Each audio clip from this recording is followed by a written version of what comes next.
பாய்ந்து அடிப்பதிலும் விடுவிடுவென அடித்து நொறுக்குவதிலும் வல்லவர். இவருடைய பெயர் கனல் கண்ணன். இவர் பேச்சிலும் அனல் கண்ணன். வருக சண்டை பயிற்சி இயக்குனர் அவர்களே, உங்களது பலத்த கரவொலியோடு.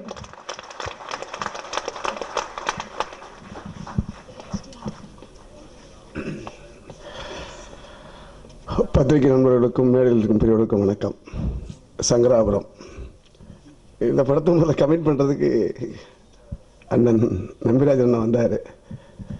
வந்துட்டு அவர் ரொம்ப தர்ம சங்கடமான பொசிஷன் தான் வந்தார். நீங்கள் கண்ணன், நீங்கள் தம்பி நீங்கள் எனக்கு பண்ணி கொடுக்கணும் அப்படின்னா, நான் பண்ணால் பெரிய லெவல் செலவாகும் பண்ணி கேட்டேன்.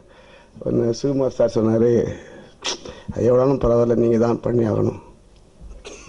சரி, நான் சொன்ன விஷயம் ரெண்டு விஷயத்தில் இருக்குது. பெரிய செலவாகன்றது என் சம்பளமும் இருக்கலாம், ஒரு படத்துடைய அவுட்புட்டும் இருக்கலாம். இந்த ஒரு இன்டர்நெட்டாக சொன்னேன், அதை பற்றி கவலைப்படாதுங்க. அண்ணனுக்காக என் சம்பளம் வேணாம், நான் வந்து பண்ணால் அதோடைய ஸ்பேன் மிஸ் ஆகக்கூடாது அப்படின்னா அதுக்கு என்ன வேணுமோ அது பண்ணுறாருன்னாங்க. சரி, நானும் ஹரிக்குமார் சாரும் உடனே லைனில் ஃபோனில் வந்தார். இல்லை சார், இந்த கதை போலீஸ் சம்மந்தப்பட்ட கதையினால் கொஞ்சம் ஆக்ஷன் ரொம்ப ரொம்ப நல்லா இருக்கணும், கொஞ்சம் இந்த படம் கமிட் பண்ணும்போதே கனல் கண்ணன் பண்ணுறான்னு சொன்னோன்னு தான் நானே அந்த ஸ்கிரிப்டை ஒத்துக்கிட்டேன். ஏன்னா அந்த கதையோட சூழல் 3 ஜென்ரேஷன் வரும். அந்த முதல் ஜென்ரேஷன் ஃபுல்லாக ஆக்ஷனை பின்னி இருக்கும். ஓகேன்னு ஒத்துக்கிட்டேன். அது இல்லாமல் எல்லாருமே கனல் கண்ணன் சொல்லும்போது நான் ஒரு சுவாரஸ்யமான விஷயம் சொல்லணும். என்ன ஒரு ஆக்ஷன் டைரக்டர் ஆக்குறது இன்னைக்கு இந்தியாவில் ரொம்ப எல்லா லாங்குவேஜும் மல்டி லாங்குவேஜ்லாம் பண்ணிகிட்ருக்கேன்.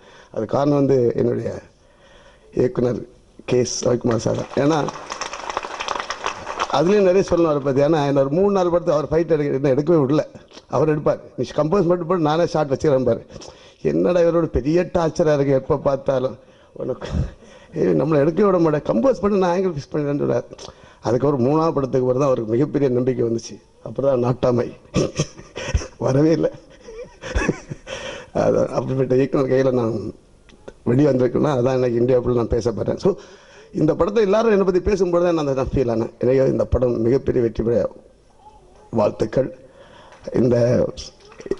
இந்த படத்தில் மிகப்பெரிய லெவலில் எனக்கு இந்த நவநீத கிருஷ்ணன், அவர் ஒரு புது கேமராமேன் தான். அவர் கொஞ்சம் பயந்தே இருந்தார். அவரை பற்றி நான் பெருமையாக சொல்லணும்.